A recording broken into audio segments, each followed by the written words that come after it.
So last month, my next guest, along with his colleague, Senator Richard Durbin, introduced a bill known as the Credit Card Competition Act of 2022 in an effort to inject real competition into the credit card network market. The bill found support from the National Federation of Independent Businesses. Those are the small businesses. But of course, that means the big players are pushing back. Joining me now, Senator of Kansas, Roger Marshall. Senator, Bankrate also came out against your bill, saying it would harm consumers. And they listed all kinds of things. They said it would harm rewards programs, data security, access to credit. What are your thoughts about this? I mean, obviously, you knew they would come after you and circle the wagons. Right. I'm always going to fight for Main Street when it's Main Street versus Wall Street. I'm going to fight for consumers. And right now, consumers are feeling the pinch of inflation.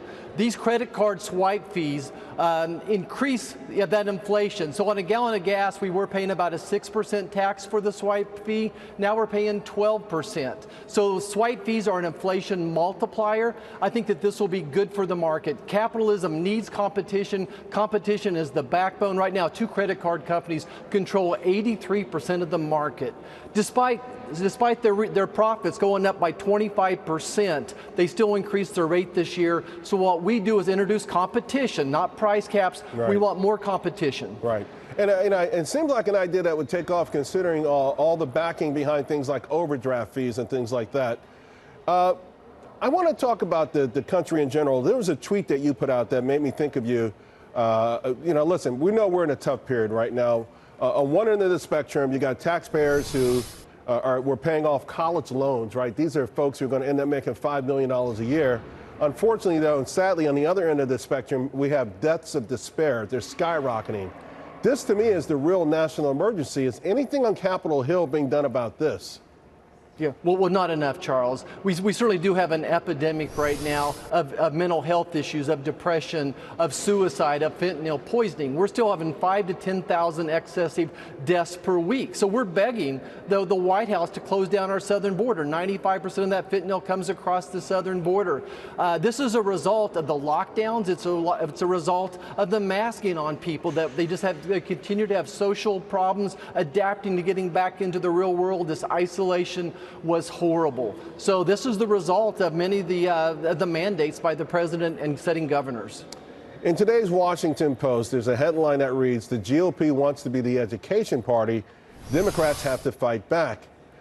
This is something, of course, the GOP is very passionate about. In fact, there's a Gallup poll that points to an all-time low satisfaction K through 12 within the Republican Party. However, I think it would be better to say that Republicans want to be the parent party, the party that represents parents. Isn't that more accurate?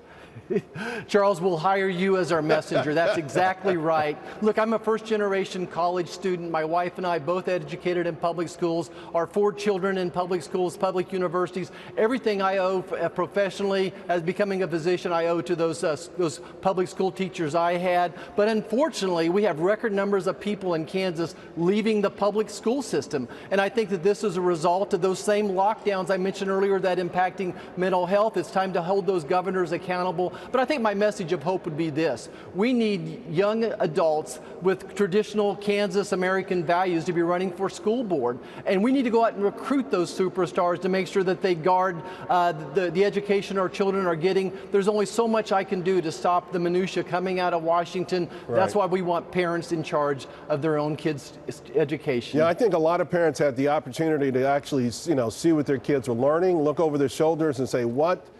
For me, again, this has been an important topic for me for years, because I've seen watered down versions of education hurt so many people. And our kids are ready for it. They're ready for tough curriculum, and they're ready, to be taught a proper way, not to be indoctrinated, for lack of a better word. Senator, you're doing some great work. I appreciate you taking the time. Senator Marshall, thank you. Thank you, Charles.